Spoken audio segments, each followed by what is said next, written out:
My name is Danielle. I'm 38 years old, and last Christmas Eve my mother called me a ghost. Not in the spiritual way, in the you only show up when it's convenient kind of way, which would be ironic if it wasn't so vicious, because for the last 15 years, I've been the scaffolding keeping this family from collapsing. We were at my younger brother Tyler's house, a cookie-cutter colonial in upstate New York that he bought with a small loan from my parents. Tyler, the golden boy, always had a way of turning failure into charm. He dropped out of college twice, dabbled in 5 different startups, and yet, somehow, every family gathering was a shrine to his latest, half-baked ambition. Last year it was drone delivery. The year before that, mushroom coffee. This year AI lawn care, whatever that meant. Meanwhile, I had a quiet job in hospital administration. Not flashy, not entrepreneurial, just stable, consistent, and good enough to pay off the second mortgage my parents took out to help Tyler invest in a co-working space that folded in 8 months. Guess who covered the payments when they defaulted me? No one ever asked me to do it. At first, I offered, out of love, out of guilt, out of this warped belief that being useful was the same as being loved, that if I kept solving their problems, one day they'd stop pretending I didn't matter. They never did. My parents, Marilyn and Doug, had this strange talent for selective memory. They forgot the time I maxed out my emergency fund to keep their electricity on during the ice storm of 2016. But they remembered when I was 15 and dented the family minivan trying to parallel park. They forgot the weekend I flew home early from a conference to drive my dad to his cardiology appointment. But they remembered that I missed one Thanksgiving in 2019 because I had the flu. Danielle never makes time for family. Mom would sigh, her voice thick with martyrdom. Not like Tyler. Tyler, who once forgot to pick up Grandma from dialysis because he lost track of time at CrossFit. I used to think it was my fault. That maybe I wasn't warm enough, fun enough, charming enough. Tyler was easy, he joked. He hugged. He made you feel like the sun came out just for you until the check arrived. Me, I was the one who noticed the fridge light was out and ordered a replacement bulb. The one who kept track of Grandma's meds, filed Dad's disability paperwork, and reminded Mom to get her car inspected before winter. Invisible things, and that's the thing about invisible work. It's only noticed when it stops. So, last Christmas Eve, when I arrived with a homemade cranberry walnut tart and gifts I'd budgeted for over months, I wasn't expecting applause, but I wasn't expecting to be ignored either. The moment I walked in, I knew. The energy had shifted. Tyler's new girlfriend, some Instagram minimalist named Bree, was perched on the couch, barefoot, sipping wine like she'd designed the house herself. My mom barely looked up from the stove. My dad gave a one-armed hug without standing. "Didn't think you'd make it," Mom muttered, ladling gravy into a chipped bowl. "You're usually too busy." I blinked. "I texted you last week, said I was driving up. You said that was fine." She shrugged. "Plans change." And just like that, I wasn't a guest. I was an intruder. Tyler got the prime rib carving knife. I got to set the table. Bree got the seat next to Grandma. I got the folding chair near the garage door. When we sat down, Tyler gave a long-winded toast about family, resilience, and investing in yourself. Everyone clapped. I stared at my plate. I tried to stay present, tried to smile, tried not to notice that my name wasn't on a single gift tag under the tree, even though I had wrapped 7 of them myself, for them. And then, after dessert, while Bree was showing off her holiday flat, lay on Instagram, my mom said it. "You know what's funny," she said, her voice sweetened by wine and self-pity. "Danielle's like a ghost, always working, always distant, never really here." The room laughed. Tyler made a spooky noise. Someone clinked a spoon against a glass like it was a wedding roast. I excused myself to the bathroom and locked the door. I stared at my reflection. Mascara smudged, lip gloss faded, eyes dull. I didn't cry. Not yet. I just stared, because in that moment, I realized something terrifying. They liked it better when I wasn't around, not because I was difficult, but because I made things too real. Because I remembered who paid off the vet bill when their dog swallowed Tyler's engagement ring to his ex. Because I kept receipts literal and emotional. They didn't want me around unless I was paying fixing or vanishing. That night, I didn't stay over like I usually did. I told them work called me in. I drove back to my apartment in silence. No music, no phone calls, just snow and streetlights, and a growing, burning clarity in my chest. The next day, I got a text from my mom. "Thanks for stopping by. Hope you had a nice time," I replied. "Thanks for the reminder." She didn't answer, but I'd already made my decision. I didn't answer their texts after Christmas. Not Mom's passive-aggressive weather updates. Not Tyler's memes. Not even Grandma's thinking of you forwards that always ended with an accidental signature sent from my iPad. At first, it was just space, breathing room. I turned off notifications, focused on work, and finally said yes to that invite from Janelle in accounting the one for trivia night I always bailed on to drive Mom to the hairdresser or pick up Tyler from the auto shop. People noticed the shift.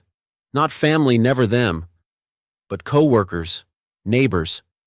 The guy at the cafe who asked if I'd gotten some sun. I hadn't. I just stopped carrying the weight of a family that only noticed when I stumbled. I didn't make a big speech. I didn't stage a breakup. I just stopped. Stopped paying the bundled internet that my parents and Tyler still used from an old family plan. Stopped sending reminder texts about insurance deadlines. Stopped checking Mom's pharmacy auto refill when her blood pressure meds lapsed. For the first time in years, my evenings were mine. And the silence, it was loud. Peacefully loud.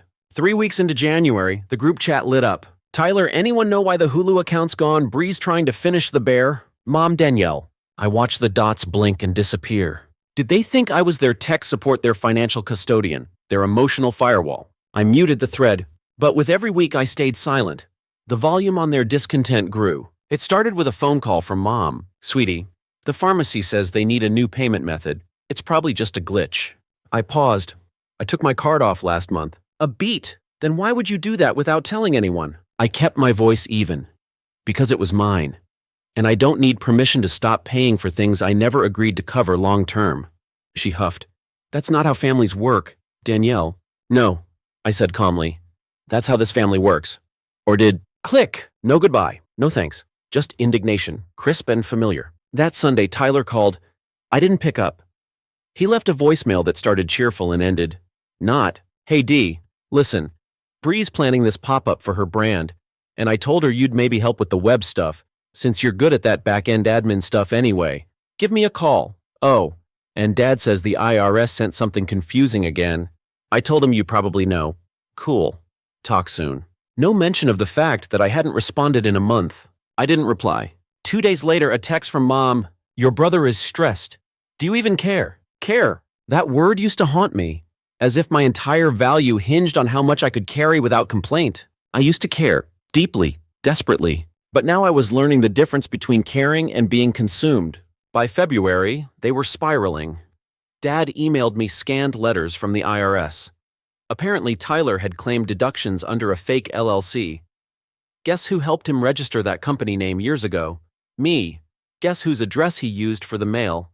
Also me. I forwarded it to my lawyer, quietly. Then I got the call from Grandma. "Danielle, honey, they're saying you're not well." I nearly dropped the phone. "What?" "Your mother said you've been distant, withdrawn, that you might be going through something." I closed my eyes. There it was. The classic script. Danielle can't just set boundaries. She must be depressed, bitter, unstable. Because if I wasn't the problem, then maybe they were. "I'm okay, Grandma," I said. "Really? Just tired of playing a role I never auditioned for." She was quiet for a moment. Then she whispered, "I see you.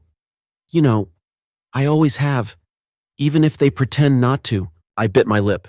"Thanks." That night, I found myself crying for the first time in months. Not out of pain, but relief. Someone saw me. But my family, oh, they saw the absence of labor, not the person who had always performed it. Tyler emailed me a spreadsheet, literally. A Google sheet titled Family Task Flow, color-coded. It included things like Danielle pays for Mom's BP meds, Danielle renews TurboTax, Danielle books Grandma's spring physical, and get this, Danielle coordinates family Easter. There were even due dates, like I was an unpaid employee. No, hey, can we talk? No. How are you feeling about everything? Just a task list. I didn't even open it fully. I took a screenshot of the subject line and sent it back. Unsubscribe? Then I blocked his email. I thought that would be the breaking point. That maybe then they'd pause, reflect, maybe even apologize. Instead, Mom left a voicemail. "I don't know what we did to deserve this cold shoulder. It's like you enjoy watching us suffer." Suffer? as if my refusal to be used was an act of cruelty. I didn't respond, but the next time I logged into my credit report, because something in my gut told me I saw a new inquiry, a soft pull from a loan agency I didn't recognize, and my stomach turned, because that was the same company Tyler had once bragged about using for his bridge financing. I froze my credit instantly, filed a fraud alert, and I knew this wasn't just entitlement anymore. It was escalation. They were trying to find new ways in financially, emotionally, legally, and I had to get ahead of it. So I started collecting screenshots, receipts, voicemails, the spreadsheet, every vague favor that had somehow become expected, every text that hinted at obligation, not for revenge, for survival. Because when people stop seeing you as human, they don't fight fair. They claw at whatever version of you benefits them. And when that version disappears, they don't grieve. They retaliate. The final straw came in March. I got an email from an old friend who worked at the same hospital as my dad's former physician. Casual, friendly, but with a pointed P.S. Hey. Totally random, your mom called here asking about family insurance. Said she needed your SSN for a tax form. Thought it was odd. Wanted to give you a heads up. I stared at the screen, my blood turning to ice, because I hadn't spoken to her in over 2 months. Because no one in my family should be requesting my social security number? Because if they were willing to fake my participation, what else were they doing? That was the moment I knew. This wasn't just distance anymore. It was war, and the only way to survive was to stop playing defense. It was time to draw blood with paperwork. It started with a signature. Not mine, but it looked like mine almost too well. I found it while cleaning out a drawer full of old paperwork. Tax returns, bank statements, photocopies of co-signed documents I'd once naively offered up because family sticks together, and wedged between a refinance disclosure from 2018 and a credit card agreement for a gas card I'd never used. There it was, a signed authorization form for a personal line of credit, opened 3 months ago. I didn't recognize the lender, but my name was printed clearly. The address, my parents' house. The income listed inflated. The email, a Gmail address I didn't own but close enough to mine that it would have fooled someone glancing too fast. The signature, a shaky replica. Not mine, but good enough to pass if no one looked closely. My breath caught in my throat. My heart started pounding like it had just realized the room was on fire. I double-checked my credit freeze still intact. But this account had been opened before that. Just weeks before I'd cut them off. Before the spreadsheet. Before the guilt. They'd planned for this. As soon as I stopped being useful, they'd tried to become me. I scanned every line of that document, and then I did something I hadn't done in years. I called Carmen. Carmen was my second cousin on my dad's side, sharp as a tack, former paralegal turned small business consultant. We hadn't spoken much since Grandma's 80th, but she'd always been kind, real, the kind of person who offered help once, and never again unless you asked. I asked. She didn't flinch. Bring everything, she said. If they opened accounts in your name, that's not family drama. That's fraud. Her words were clinical, clean, but they cut. Because I'd spent so many years rationalizing. They didn't mean to. They're just stressed. They didn't know better. But they did. You don't forge someone's name and fabricate an email address by accident. So I drove to Carmen's office with a manila folder full of shame. We sat in the back room of her co-working space, papers spread between us like evidence at a trial neither of us had trained for. She read in silence, lips tight, fingers drumming. When she finally looked up, her expression was flat. This is bad, she said. I nodded. No, Danielle, this is criminal. And if you don't file, you'll be the one holding the bag when this implodes. I swallowed. I don't want to ruin their lives. They've already gambled with yours, she said softly. This isn't revenge. It's a boundary on legal paper. She wasn't wrong. So we got to work. First, she helped me draft a notarized affidavit of identity theft. Then we contacted the financial institution listed on the forged documents.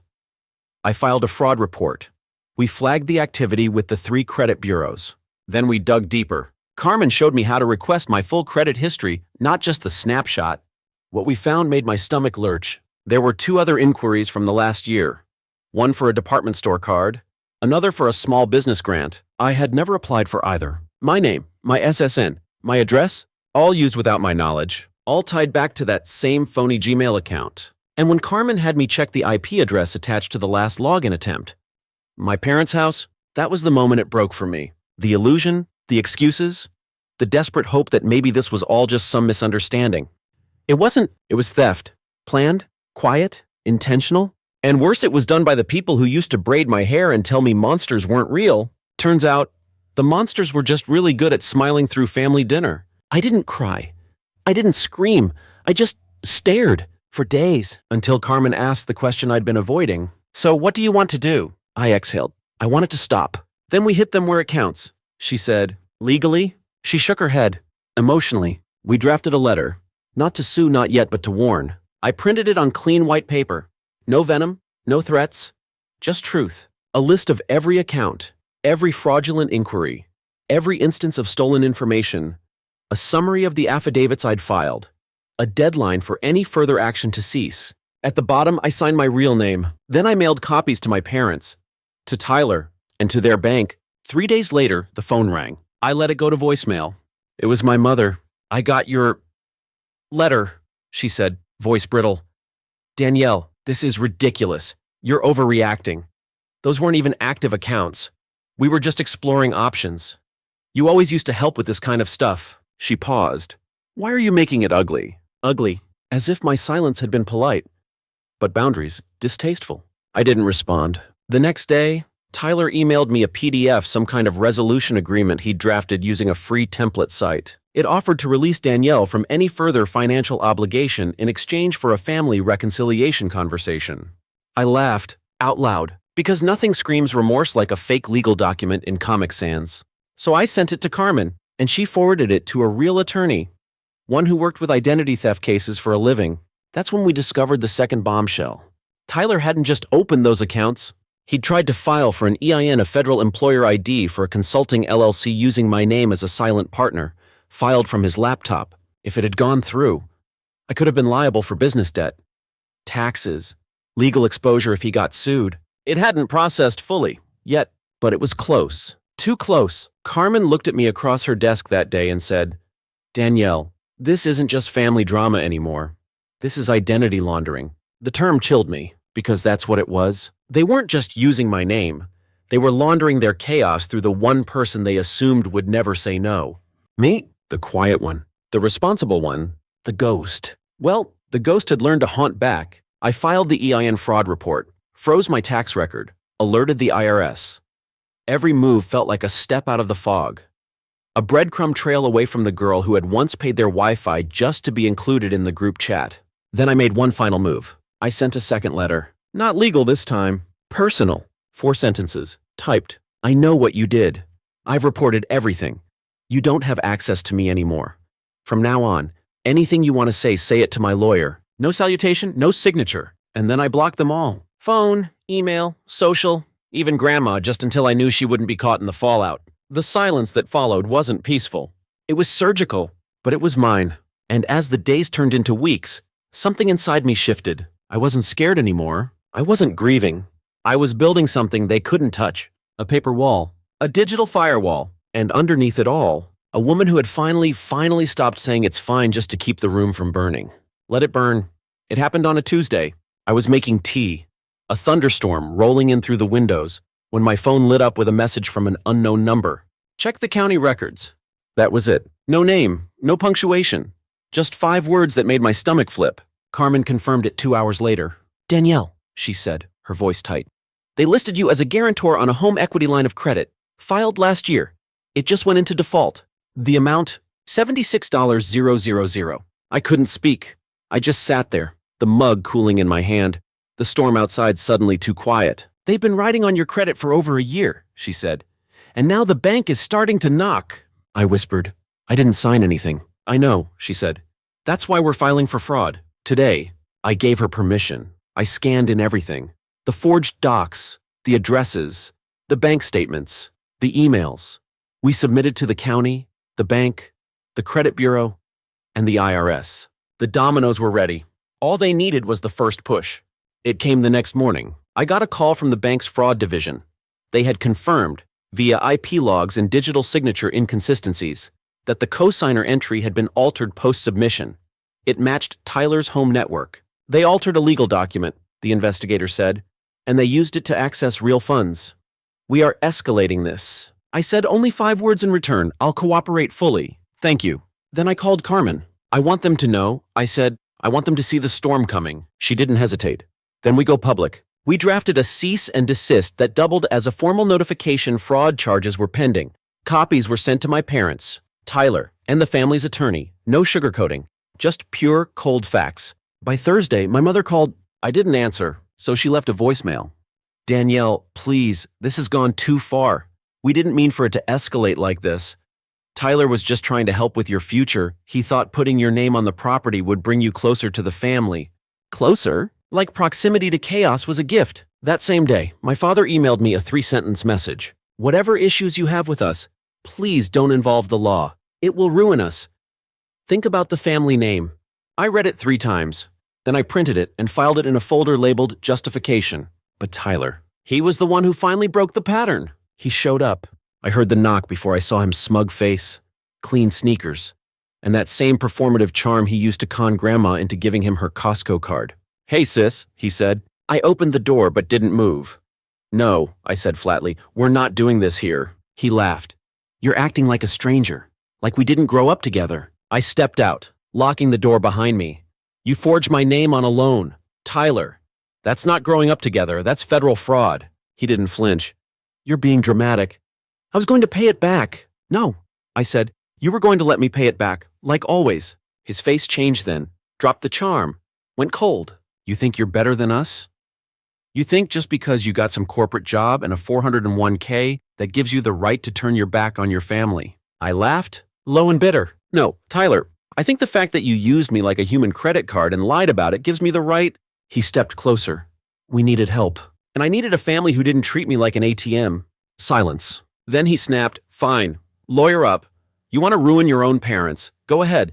But don't come crying when everyone sees who you really are. I turned and walked back inside, locked the door, and just stood there, breathing. The next morning, Carmen forwarded me an update from the bank's legal team. They were launching a formal investigation into the HELOC and the fraudulent documents. The family would be notified. Charges could be filed. That same afternoon, I got a text from Grandma. Your mom is crying every night. She says you're destroying her. Is it true? I stared at it. And for the first time in my life, I replied with honesty. No, Grandma. I'm just refusing to let her destroy me. She didn't reply. 2 days later, it started unraveling. The fraud report triggered a freeze on the family's joint accounts. The bank held pending disbursements for review. Tyler's business account, which had used the HELOC as collateral, was suspended. I didn't have to lift a finger. It all came crashing down on its own. Then the smear campaign began. Old family friends started reaching out. Emails, DMs. Are you okay? Your mom said you were having some kind of breakdown? Tyler said you're suing over a misunderstanding. Carmen drafted a formal statement. No details. Just this. Due to recent fraudulent activity involving my identity and financial resources, I've taken legal steps to protect myself. This is not personal. It's a necessary boundary. I posted it once, then I logged off. Let them spin whatever stories they wanted. I had evidence and peace. But it was the letter from the district attorney's office that made it real, formal, cold, official. They were pursuing a case. Forgery, identity fraud, wire fraud, potential sentencing guidelines enclosed. I sat in my apartment, the letter trembling in my hands, and realized this wasn't just the end of something. It was the beginning, a new life, a clean slate. Not bought, not earned through obligation, just mine. The next day, I sent one last email to my mother. Short? Final? You once told me family is forever. But forever shouldn't feel like a prison. I loved you. I tried. I gave everything. Now I'm giving nothing. Goodbye. No signature. No warmth. No window left open. I never heard back. And I didn't need to, because for once in my life, I wasn't waiting for permission to be free. I'd written it myself. In court filings, in affidavits, in silence, and that silence. It was finally golden. Spring came quietly. No dramatic finales. No courtroom scenes. Just long days where the sun started lingering on the edges of the horizon, and I could finally breathe without my shoulders clenching. It had been 6 weeks since the district attorney's office notified me that charges were moving forward against my brother. Forgery, identity fraud, misuse of federal financial information. The case was building. Slow but steady, like a storm far off the coast. I wasn't involved day to day. Carmen made sure of that. My part was done statements, affidavits, documentation. Everything else lived in the hands of professionals now. For the first time in years, I didn't have to fix anything. I wasn't responsible. I wasn't the safety net. I wasn't theirs. The house my parents had been frozen. Lenders had revoked new credit lines. The HELOC was flagged as fraudulent and reversed. Tyler's business, built on fake collateral, was suspended indefinitely. The bank, after launching its own audit, initiated a process to reclaim the funds. The official estimate over $90,000 in damages tied to my name. Carmen called it a spectacular collapse of entitlement. I just called it inevitable, but I didn't celebrate. Revenge didn't taste like triumph. It tasted like breathing again. I started small, cleared out my closet, repainted my bedroom. Finally threw out the emergency box of bills and statements I used to keep under my bed just in case. I didn't need it anymore. The only emergency now was my own overdue peace. People stopped asking questions. The family friends who had once been nosy turned quiet. Like the silence between strikes of lightning, a few tried to apologize. One even sent me a letter. I didn't respond, because it wasn't about them. It never had been. One afternoon in May, Grandma called. Not a message, not a text. An actual phone call. I let it ring twice before answering. "Hi, Grandma," I said. She sounded old, older than I remembered.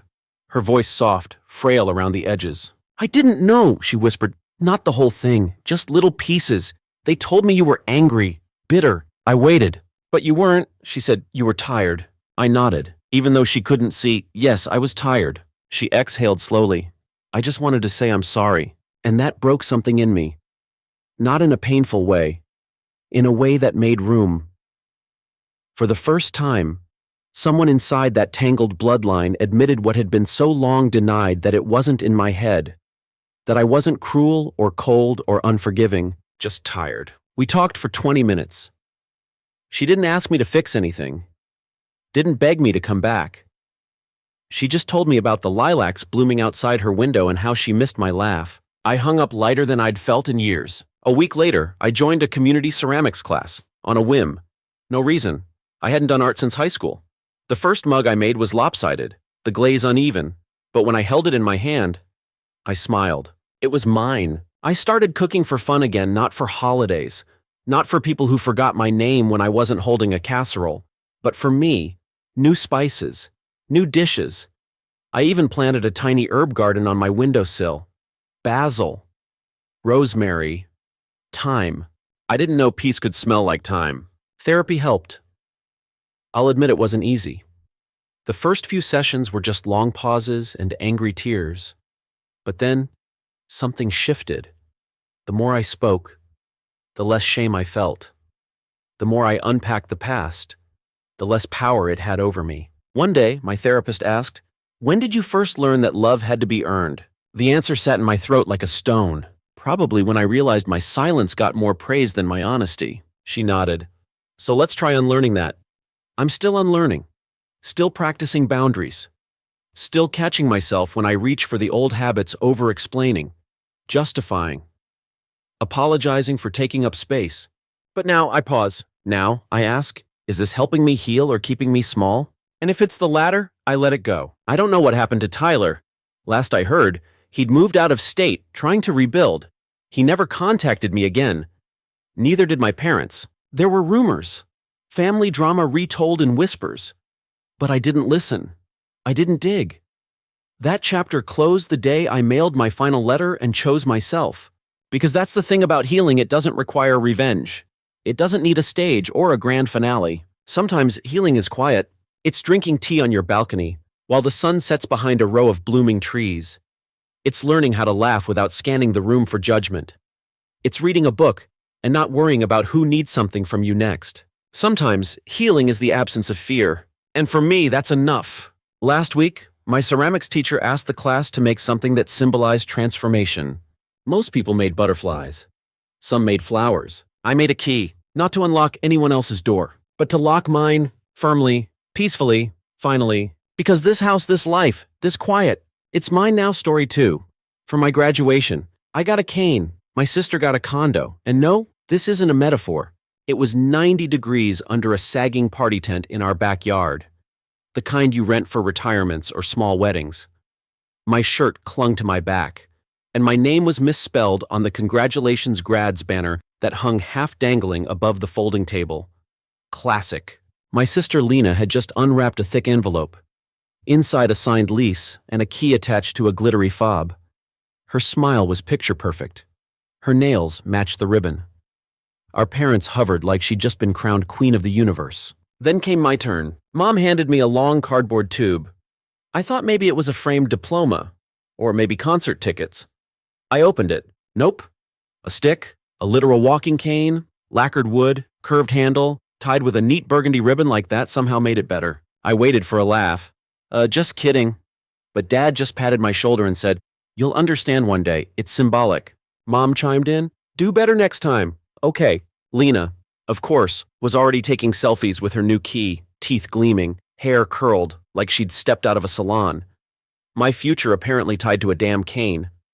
I stood there like some cursed apprentice in a failed fantasy novel. No yelling, no drama, just a quiet, sinking feeling that maybe this was always going to be my role background furniture in my own life. That night, I packed a duffel bag, a few t-shirts, a secondhand laptop, a cracked phone charger, and $700 I'd earned bussing tables. I left the cane by the front door like a cursed heirloom I refused to inherit. I didn't leave a note, didn't look back. The bus ride out of town took 6 hours. But that night felt like a lifetime unspooling behind me. I changed cities, then names. I became Ethan, just Ethan. The next 5 years, brutal, beautiful, everything in between. I slept on friends' couches, in my car, even once under a loading dock. Ate fast food so often I memorized combo numbers. Showered at gyms, read library books on JavaScript and Python between shifts scrubbing dishes. I taught myself to code with hands that had calluses from hauling boxes, built browser extensions in cafes, launched small tools on forums. Then someone noticed. I got freelance gigs, then longer contracts. Eventually, a job offer landed that changed everything. Ethan became the guy who made that app. People assumed I came from privilege. A startup kid. I let them. Back home, I erased myself, deleted socials, changed my number until even I forgot it. Kyle, the kid with the cane, was buried. Until the knock, it was a Tuesday. Gray sky, soft drizzle. I was halfway through debugging a payment integration when the buzzer rang. On my doorstep stood my parents. I barely recognized them. Dad looked thinner. Shoulders stooped, eyes hollow. Mom mascara streaked, soaked to the bone. Fingers wringing a wet tissue into pulp. I didn't speak, just stared. "Ethan," my mom croaked, "please, we need to talk." They'd found me, tracked me through LinkedIn mentions, mutuals. Maybe someone from back home had blabbed after seeing my app demo in some tech blog. Dad's voice cracked. "We're in trouble! We lost the house! Lena, she's gone!" I didn't open the door, but I didn't close it either. They came inside only after I said they could. We sat in silence, water from their coats pooling on my hardwood floors. Lena, it turned out, had sold the condo 2 years ago, dumped every dollar into a cryptocurrency scheme and promised our parents it was the future. They bought in literally, took out a second mortgage, cashed their pension, liquidated savings, and then it crashed. Lena vanished. No contact in 6 months. I listened, not out of compassion, out of curiosity. This was the moment I'd imagined 100 times, 1,000. "We're 3 months behind," Mom whispered. "Utilities shut off. 2 cards maxed. We didn't know who else to call." "And Lena?" I asked, keeping my tone flat. Dad hesitated. "She might be overseas. Dubai, maybe, or we don't know anymore." They begged. Tears, apologies, desperate words falling like raindrops on concrete, loud but meaningless. I told them to come back the next day, at noon. That night, I opened a folder on my drive I hadn't touched in years, labeled Ghosts. Inside were screenshots, emails, and group chats from our school years. Lena bragging in a private thread about stealing my college apps. 1 sibling per university. Sorry, not sorry. My mom's reply. LOL, classic Lena. I sat with that, let it sit on my chest like a weight. Then I started typing. By sunrise, I had drafted a document that would make even the coldest lawyer blink twice. When they returned the next day, I was ready. They thought I'd offer a check. What I offered was ownership of the house, of their debt, of the narrative. I slid the paper across the table. Dad adjusted his glasses like he was reading a foreign language. Mom didn't even reach for it. She just stared at me. Mascara faintly smeared from yesterday's tears. "What is this?" Dad finally asked. "A solution," I said. He skimmed it. His eyebrows knit tighter with every line. "You want us to sign over the house?" I nodded. "I pay off everything. You keep living in it, but legally, it's mine now. No strings, no tricks. I just want it in writing." "You want to own our home?" Mom's voice cracked. "Why would you even want that?" I leaned back. "Because I already do." Silence. Thick, sharp, absolute. "You what?" I let that hang a beat. "I bought the mortgage note. Through a shell firm. 2 weeks ago. You thought the bank was coming for it. They weren't. They looked at me like I'd just confessed to robbing them. And in a way, only I used a wire transfer, not a weapon. I explained everything, how I'd tracked down the private lender who held the second mortgage, how I paid it off, and how legally I now owned their biggest asset. Not to take it. To make sure it didn't end up auctioned off to strangers. Dad opened his mouth to argue. I held up my hand. "Don't," I said. "This isn't revenge." "Not really. It's a transfer of control." "You don't trust us," Mom said. "No," I replied. "And you haven't earned that trust, but I'll still help, under one condition, which is you follow my rules. The first rule, no more contact with Lena. At all. Calls blocked. Emails ignored. If she shows up, they call me, not the cops, not a lawyer me. Second rule, tell the truth, to everyone, about what happened, about what Lena did, about who helped them in the end." Mom flinched like I'd slapped her. "I can't." "You will, or the help stops." Third rule, therapy. Mandatory. Weekly. Together or apart. Didn't matter. That one got them both riled. "We're not crazy," Dad snapped. "Didn't say you were, but your version of normal built a system where you thought gifting one child a condo and the other a cane was character building. They signed resentfully, but they signed. Over the next few weeks, I moved like a project manager on a mission. Cleared their credit cards. Paid the utility bills. Hired a financial advisor to put them on a monitored spending plan so they couldn't blow it all again. Repaired the roof. Installed a modern HVAC system. Even restocked their fridge weekly through a delivery app. To the outside world, I was the dutiful son. Inside, I was the new landlord. But something didn't sit right. I kept seeing small transactions popping up on the property account. Not huge, but odd. $180 here. $275 there. Logged under online transfers. I cross-checked IPs, devices. Nothing matched my parents. Then it hit me like a slap. Lena, years ago, she'd set up their online banking, had passwords, secret questions, maybe even remote access through some backdoor trick. I ran a trace. New account. New name. Same digital fingerprints. She wasn't in Dubai. She was in Vegas. I froze everything. Then I bought a ticket. Didn't tell anyone. Didn't pack much. I landed and found the short-term rental she was squatting in thin walls. Plastic plants, and stale smoke curling out from under the door. I knocked. She opened. And just like that, there she was, my sister. The golden girl turned ghost. She wore an oversized hoodie and cheap slippers. Eyeliner smudged like she'd slept in it. A cigarette dangled from her hand.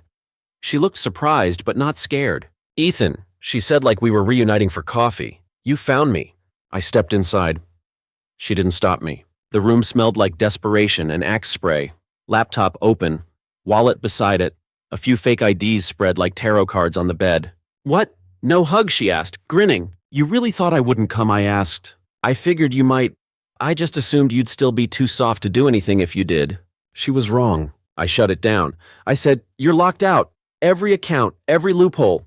You're done." She took a long drag, exhaled like she didn't have a care in the world. "Oh, Ethan, still so dramatic. You drained what was left in their fallback account."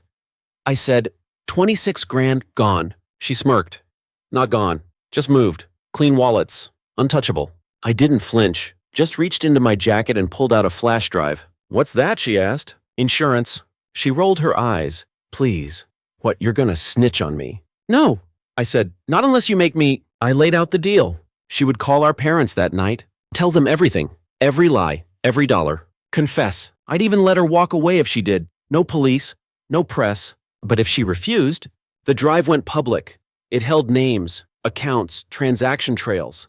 Enough to ruin whatever game she thought she was playing. For the first time, she looked nervous. Then the door creaked open behind me, and a man stepped in, tall, slicked back hair, worn leather jacket. The type of guy who thinks cheap cologne hides bad intentions. Oh, she said casually. Right. I forgot to mention he's my business partner. The story wasn't over. It was just getting started. His name was Cole. At least that's what he said. He stepped inside like he owned the place, eyes flicking to me, then to the flash drive in my hand. No fear, just calculation. You must be the brother, he said. Voice smooth, too rehearsed. We've heard a lot about you. I didn't respond. He leaned against the dresser like we were old friends at a poker game. Kels told me you were bright. Quiet type, but clever. She used my name, I said. He tilted his head. For business loans, crypto accounts, tax IDs, even a business license. His expression didn't change. Temporary. We needed clean names. Yours had good credit. Kelsey just shrugged, like I was overreacting. I was going to fix it once the investments flipped. You weren't even using it. I looked at her. The audacity was almost admirable. Then I turned to Cole. You're laundering money. He smiled. We're managing funds for people who prefer discretion. I froze the accounts. Cole's jaw tightened. There's more where that came from. He said, you didn't crash the whole thing. You just made it messy. They underestimated me. Classic mistake. I took out my phone, opened a credit monitoring app, and showed them the 3 accounts opened under my name. Business loans. Maxed. One already in default. Erase it, I said. Kelsey laughed. You can't threaten us. You don't know who you're messing with. I don't care who I'm messing with, I replied. But I know who I've already called. Cole straightened. You didn't? I did. And I had 3 days ago, after tracing the weird transactions, I called someone I hadn't spoken to in years. Rachel. Ex-colleague. Now working cybercrime with a federal task force. She didn't answer right away. But when she called back, she listened, took notes, asked sharp questions like she was already halfway through a case file. Send the flash drive, she'd said. Today, I did. Back in the dingy hotel room, I faced them both. You want to keep running scams, I said. Do it without my name, without our parents, without anything that traces back to me, or you go down hard. Kelsey scoffed. You don't have proof. I tapped the flash drive. I do. Then I handed her a paper, a statement, pre-written, simple, a full confession. She'd sign, read it aloud to our parents, make the call tonight. Cole stepped forward. And if we don't? I hit send. He glanced at Kelsey. She bit her lip. That's when I knew she believed me. Good. That night, I listened as she made the call. She read every line of the confession. No tears, no excuses.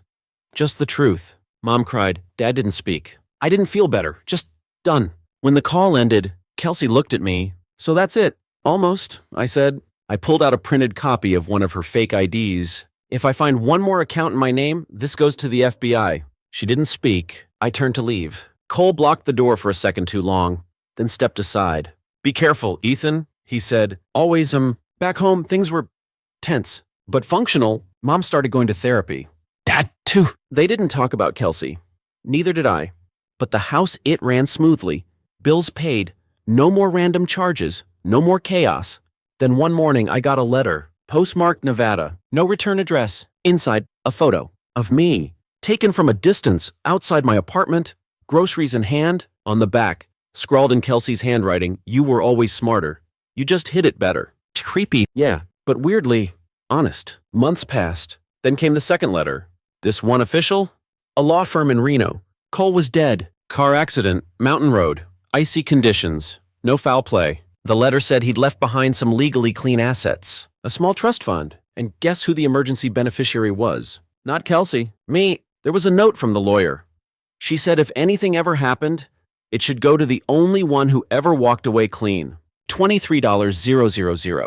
Legit. Verified. Untouched by anything illegal? I didn't tell my parents. I didn't reply to the firm, but I accepted the money. I used it to start something. Not for me. For someone like me, a small scholarship fund. For overlooked kids with big dreams and no backup. No fancy launch. No PR stunt. Just quiet help. Because sometimes, that's all you need to rewrite your whole story. It's strange. The sound of a story ending. No fireworks, no applause, just silence. Clean. Still. A year passed after Cole's death. I never heard from Kelsey again. No emails, no voicemails. No blurry photos slid under my door. Part of me expected something. A final word. A fake apology. A gotcha moment. But nothing came. Maybe she finally got tired of running. Or maybe, for the first time in her life, she realized there were people she couldn't outplay. Back at the house, Things had changed. Slowly, imperfectly, but changed. My parents still lived there, technically, as tenants. Practically, as people trying to figure out how to be parents again. The therapy started to make a difference. They no longer talked over each other, or over me. They started asking questions instead of assuming answers. Sometimes they even listened. One day, over coffee, my dad looked at me and asked, "Do you think she'll ever come back?" I didn't have to ask who he meant. I shook my head.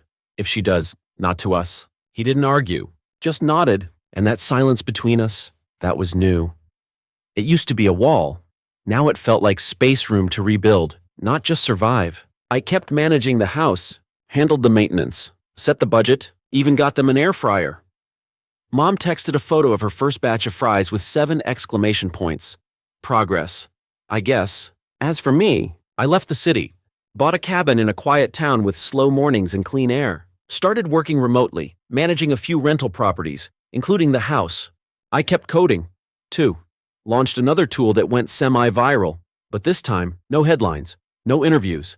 I wanted peace, not praise. Funny how the boy with the cane became the man holding the keys. About 6 months after the Reno letter, I got a message from Rachel. Simple, you're in the clear, but you helped us catch a bigger fish than we thought. Thank you.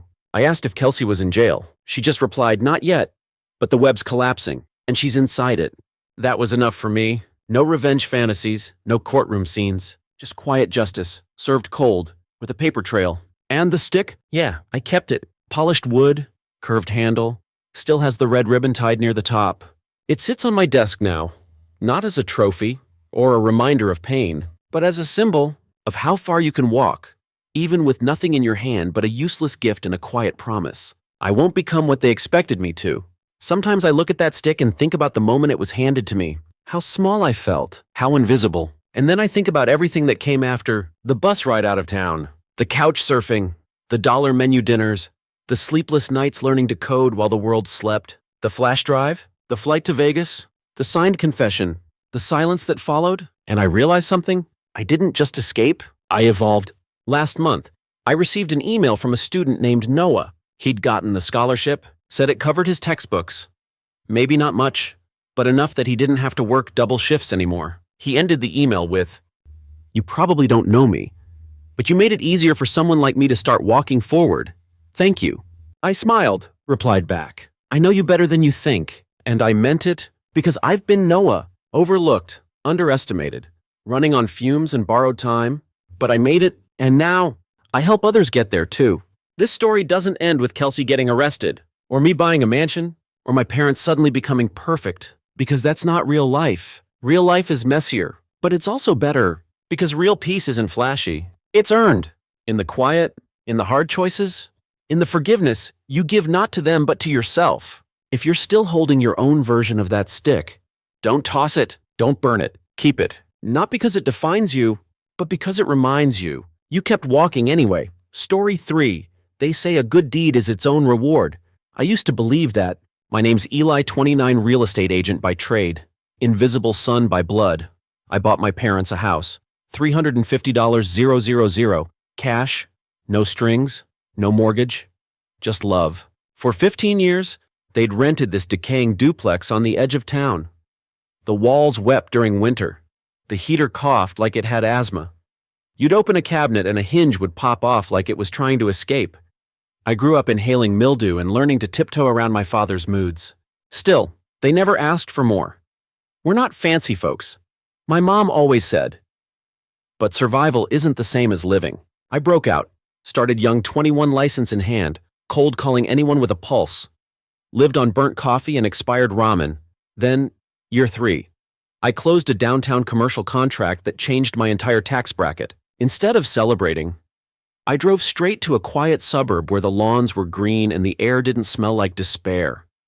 I bought a house with 3 bedrooms, a garden my mother always dreamed of, and a porch swing for my dad. I surprised them with the deed in a bakery box. They thought it was cake. My mom cried so hard she had to sit down. My dad just stared at me, like I was something he didn't recognize. "It's ours," he asked. "All of it?" I said, "No catches?" I even bought them a new fridge, a washer, a riding lawnmower because my dad once joked he wanted to mow something other than regret. For a few weeks, they called daily. Photos, thank you messages. My mom even sent a selfie, her first ever grinning in front of their new kitchen island. It felt like repair. Like maybe I'd built a bridge across every birthday they forgot and every apology they never said. Then silence. It started as gaps in calls, a missed birthday text. But I brushed it off. Until one night, my cousin Rafe messaged in our group chat, "Yo, you going to the housewarming Saturday?" I blinked. What housewarming? He sent back a thinking emoji. Your parents' new place, they're throwing a thing. I checked my phone history. No call, no text, no email, nothing. They had a party in the house I bought them, and I wasn't even invited. I didn't confront them. I just shut down.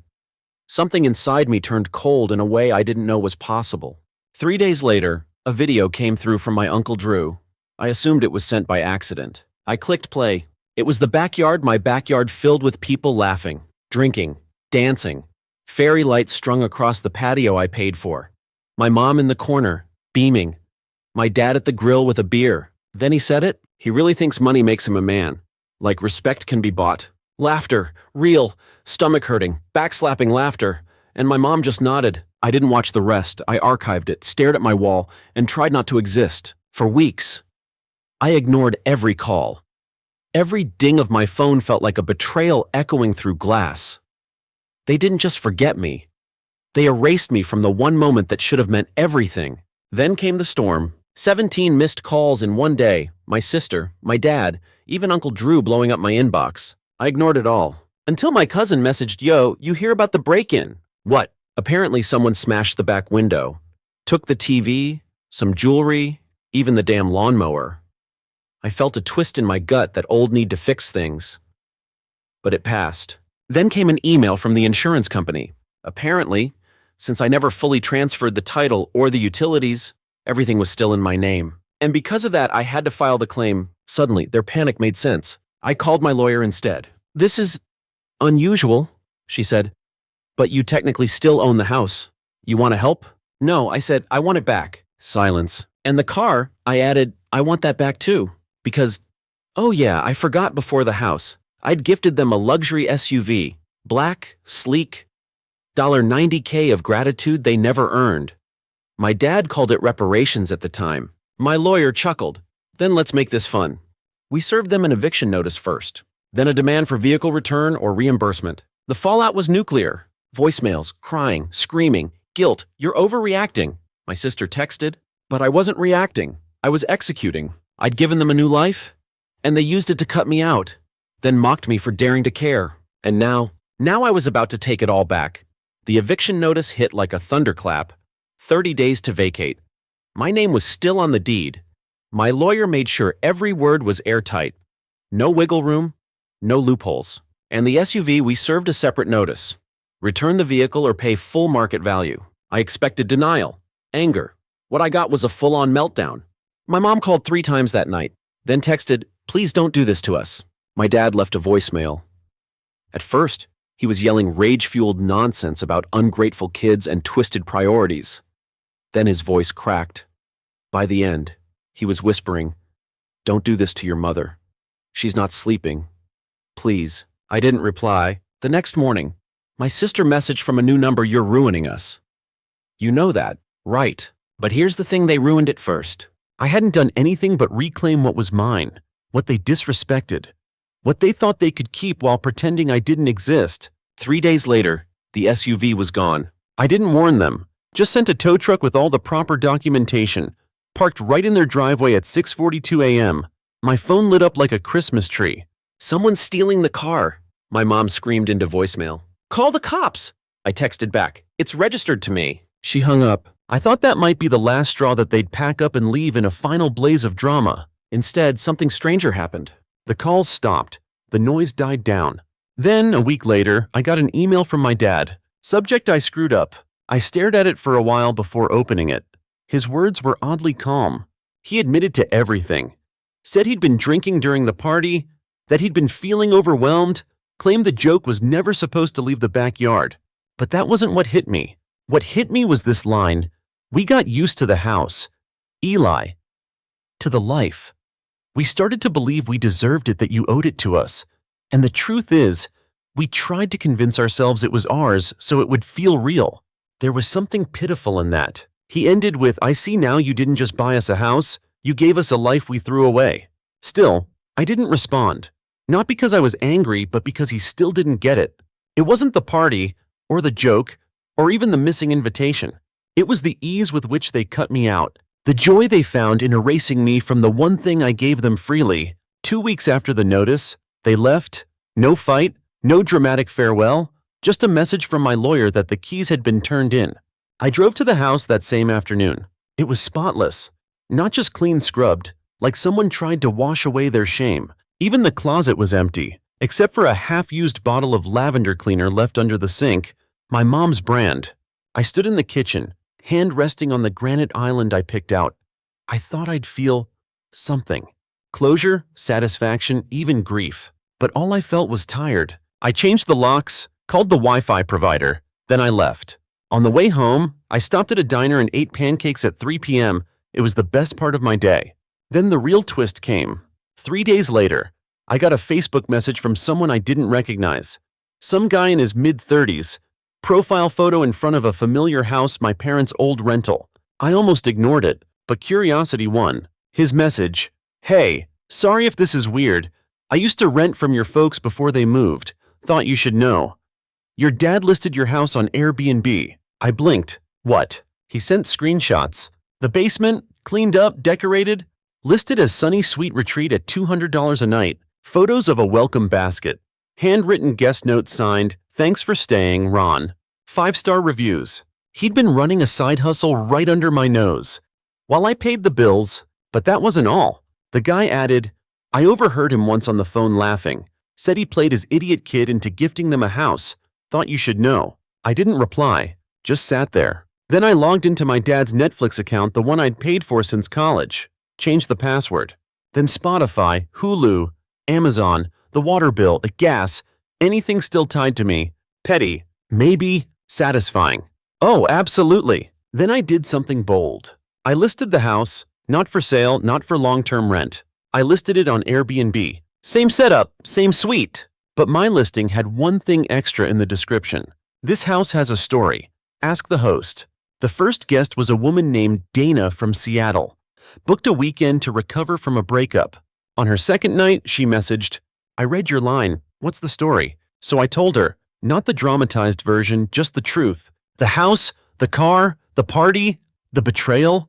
3 days later, she tagged me in a TikTok, a video sweeping across the backyard at dusk. Text over soft piano music. He bought his parents a house. They threw a party and didn't invite him. Then they laughed behind his back. So he took it all back. It went viral. By morning, 2 million views. By week's end, 8 million. Reddit threads, YouTubers, commentators calling me the silent avenger. One headline, "Man reclaims house after parents mock his gift, internet cheers." Suddenly, the house wasn't just a listing. It was a symbol. More guests came, some just for the vibe, others to heal. Divorcees, estranged siblings, quiet people with loud pasts. They'd leave sticky notes under the silverware tray. "You reminded me I'm not crazy. I needed this more than I knew." One wrote on the mirror with dry erase marker, "You didn't lose your family. You lost your captors." My family saw the video. My sister messaged mom saw it. She cried for hours, "Please take it down." I told her I didn't post it. She replied, "But you told the story." Yes, I told the truth. My dad left a voicemail. "We have nowhere to go. Just let us use the guest room, please." I didn't answer. Instead, I opened the old Ring camera account. They never changed the password. I watched the party footage again, the toasts, the laughter, but this time I let it run longer. 10 minutes later, my dad went inside, pulled a folder from the drawer. The closing documents, my name, my signature. He flipped through them, eyes scanning like a man looking for a loophole. That's when I realized it was never a gift to them. It was a transaction they thought they could rewrite. So I made a new decision. I sent the clip to my lawyer and asked her to prepare something final. My lawyer didn't blink when I asked for the next step. She drafted it in 24 hours. A cease and desist, legally binding, clean, and permanent. No further contact from either parent or my sister. No claims to the house, the car, or any asset linked to me. Any future attempts at communication, legal or personal, would be met with formal action. We attached the video of my dad rifling through my documents, and just to seal it, I had her update my estate plan, effective immediately. My parents and sister were removed as beneficiaries on every policy, account, and asset I controlled. They were disinherited. The house wasn't just mine now. It was a monument. The final act wasn't dramatic.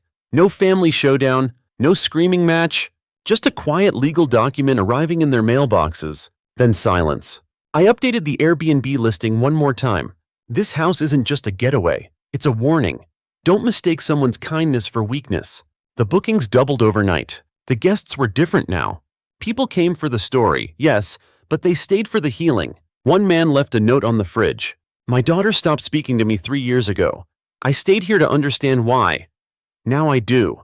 Another woman, mid-40s, spent a weekend in the guest room journaling, left behind a page in the nightstand drawer. I walked away from a narcissist. This house reminded me that walking away is survival, not surrender. Strangers poured their pain into this place and somehow found peace. And me, I felt something I hadn't known I needed: purpose.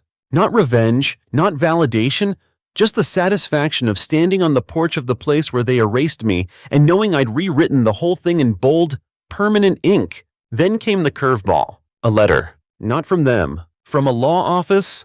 My parents were suing. The claim: emotional hardship, improper eviction, loss of income.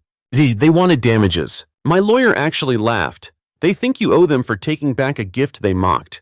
We prepped a response. No countersuit, no damages, just one clause: no further contact. Ever. Then came the unexpected twist. Stapled to the complaint was a handwritten note from my mother. The writing was familiar, angular, sharp.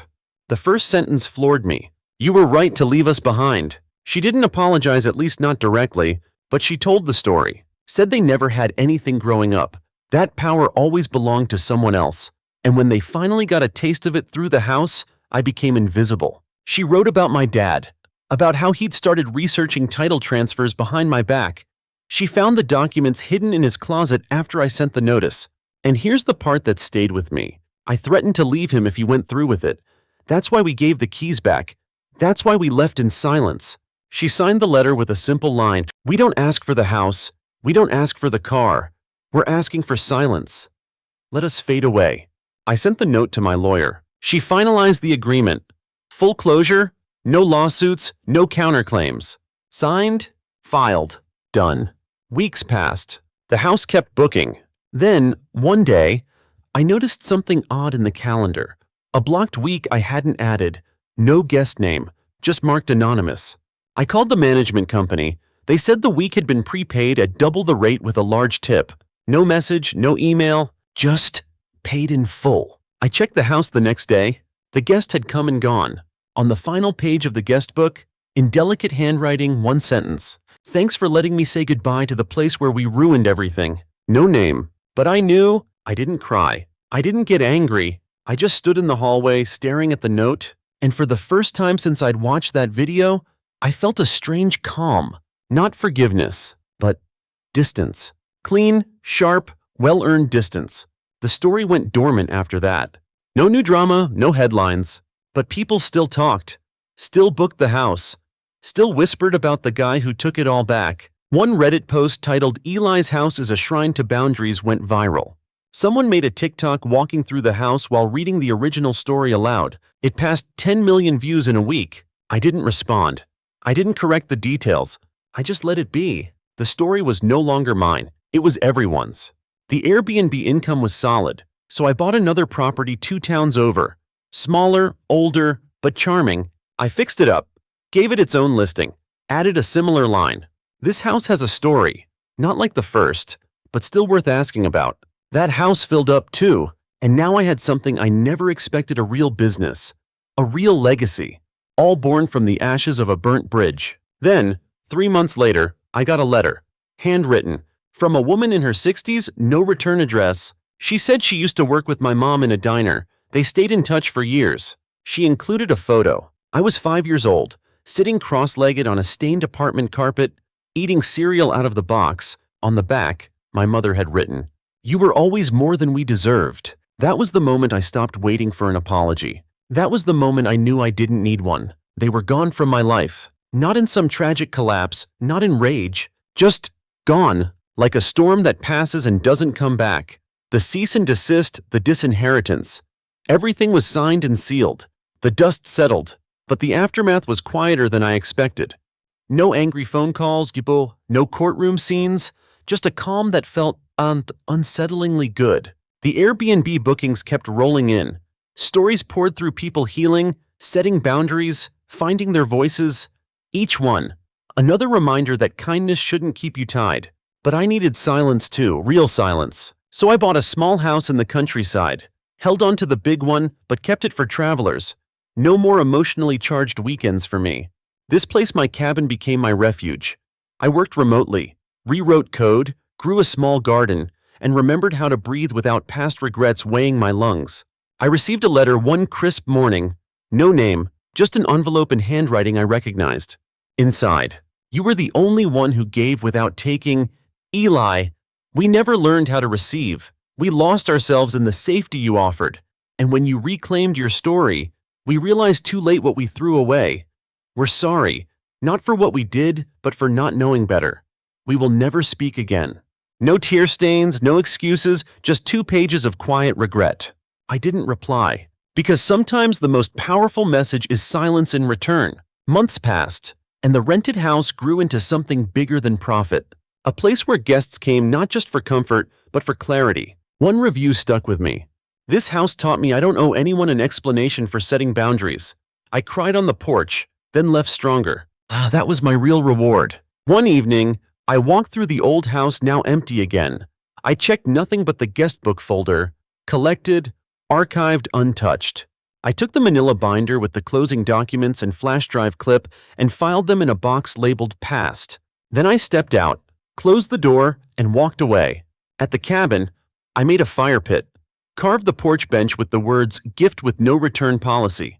Every time I sit there, I think of the $350K house, the car, the neglectful celebration, the video, the silence, and the quiet justice that followed. Not vengeance, not regret, but clarity. Sometimes I wonder how they're doing my parents, my sister. I hope they find a way to give without pretending, to receive without guilt, that someday they'll learn what I did too late. But mostly, I don't care anymore, because this story isn't about them, it's about me. A year later, the legend lives. The Airbnb listing still reads, "This house has a story. Ask the host." Guests still come. They still write. I keep one note pinned on my cabin's bulletin board. "I stayed here after finally walking away from a toxic marriage. I packed up and moved in the room across from mine when I left this place." Healing starts with saying no. Somewhere in that message, I see the blueprint of the life I chose. One night, I baked cookies, left them in a jar at the house for the next guest. Before I closed the door, I paused. I reached into my pocket and pulled out a folded Polaroid, me as a kid, on a threadbare living room carpet smiling at cereal in a box. I placed it on the kitchen counter. Under it, I wrote, "Always remember who walked through those walls first." Then I left,